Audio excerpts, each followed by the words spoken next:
Hello students, welcome to Gyanjyoti coaching centre. Gyanjyoti coaching সেন্টারের পক্ষ থেকে তোমাদের সকলকে জানাই আরো একবার স্বাগত।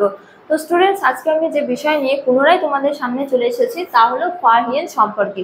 তো আলোচনা শুরু করার পূর্বে তোমাদের একটা ছোট ইনফরমেশন দিয়ে রাখি যে তোমরা ওপরে বোর্ডে দুটো নাম্বার দেখতে পাচ্ছ, এটা আমাদের কোচিং সেন্টারের হেল্পলাইন নাম্বার। তো আমাদের এখানে তোমাদের অনলাইন ক্লাস নেওয়া হয়, তার সাথে নোটসও প্রোভাইড করা হয়।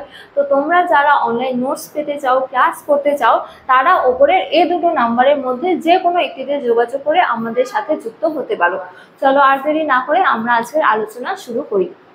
তো আজকের আলোচনা হলো ফাহিয়েন সম্পর্কে।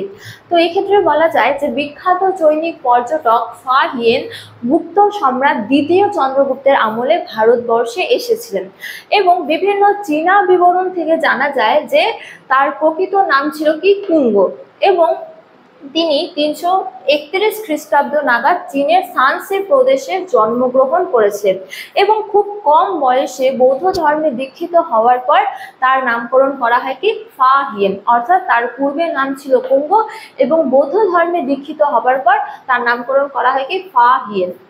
তো বলা যায় যে ভারতবর্ষ সহ তিনি বিভিন্ন স্থান যেমন সিংহল, জগদ্বীপ পরিভ্রমণের পর তিনি 413 খ্রিস্টাব্দ নাগাদ স্বদেশে ফিরে যান এবং স্বদেশে ফিরে গিয়ে তিনি তার এই যে ভ্রমণ, এই ভ্রমণ বৃত্তান্ত কিন্তু লিপিবদ্ধ করেন ফু কুওকিং নামক গ্রন্থে, অর্থাৎ ফু কুওকিং গ্রন্থটি ফাহিয়েনের লেখা।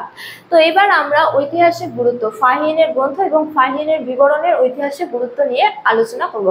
তো প্রথমত বলা যায় যে প্রাচীন ভারতের ইতিহাস, বিশেষ করে গুপ্ত সাম্রাজ্যের ইতিহাস জানার জন্য ফাহিয়েনের বিবরণ খুবই গুরুত্বপূর্ণ।